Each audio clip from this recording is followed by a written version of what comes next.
मातरम्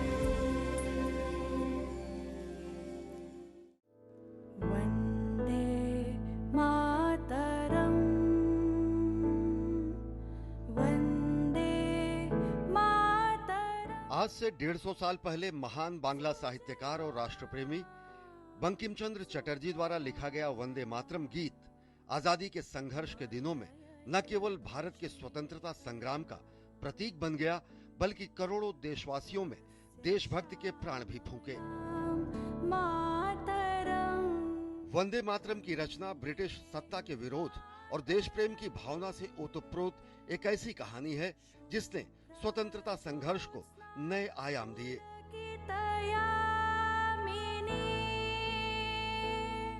इस गीत की रचना की पृष्ठभूमि 1870 के दशक में बंगाल के भीषण अकाल, अंग्रेजी कुशासन और जमींदारों के शोषण से मर रही जनता को जागृत करने के लिए उठे सन्यासी विद्रोह पर आधारित था।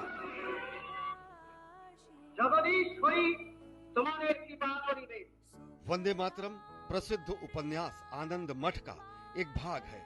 दरअसल गुलामी के दिनों में ब्रिटिश सरकार ने एक तुगलकी फरमान जारी करते हुए कहा कि भारत में गॉड सेव द क्वीन नामक विदेशी गीत गाया जाएगा।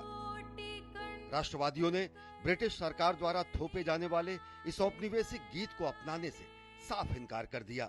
गुलामी के प्रतीक ब्रिटिश सरकार के इस फैसले के विरोध में बंकिम चंद्र चटर्जी ने 7 नवंबर 1875 को अक्षय नवमी के दिन देशभक्ति गीत वंदे मातरम की रचना की।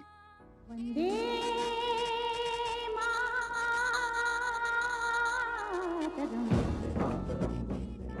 दरअसल उस समय भारत में बड़े पैमाने पर सामाजिक, सांस्कृतिक और राजनीतिक परिवर्तन हो रहा था और राष्ट्रीय पहचान और विदेशी शासन के प्रति प्रतिरोध की भावना काफी प्रबल हो रही थी।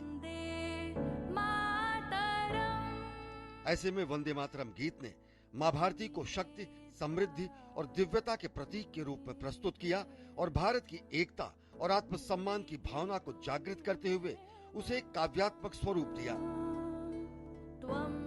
जल्द ही ये गीत राष्ट्र के प्रति भक्ति, समर्पण और अमरता का प्रतीक बन गया और आज भी यह गीत भारत की भाषाई और सांस्कृतिक विविधता में एकता का प्रतीक है।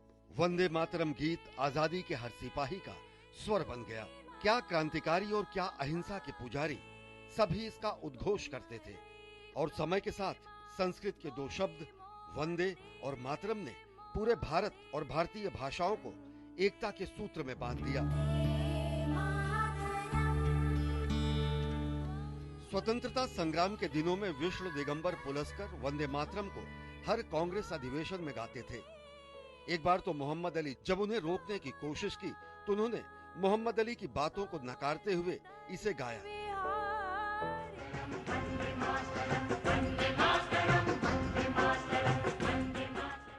और जब देश आजाद हुआ तो 15 अगस्त 1947 को ओंकारनाथ ठाकुर ने वंदे मातरम गीत गाकर आजादी का स्वागत किया। आजादी का प्रतीक और हमारे स्वतंत्रता संघर्ष की निशानी इस राष्ट्रीय गीत का अनेक भाषाओं में अनुवाद किया गया। प्रख्यात लेखक, कवि और स्वतंत्रता सेनानी सुब्रमण्यम भारती ने इसका तमिल में अनुवाद किया। स्वर कोकिला लता मंगेशकर ने कन्नड़ भाषा में वंदे मातरम की शानदार प्रस्तुति दी है। स्वतंत्रता की 50वीं वर्षगांठ के अवसर पर स्वस्थ न होने के बावजूद पंडित भीमसेन जोशी ने संसद भवन के सेंट्रल हॉल में खड़े होकर वंदे मातरम गीत गाया।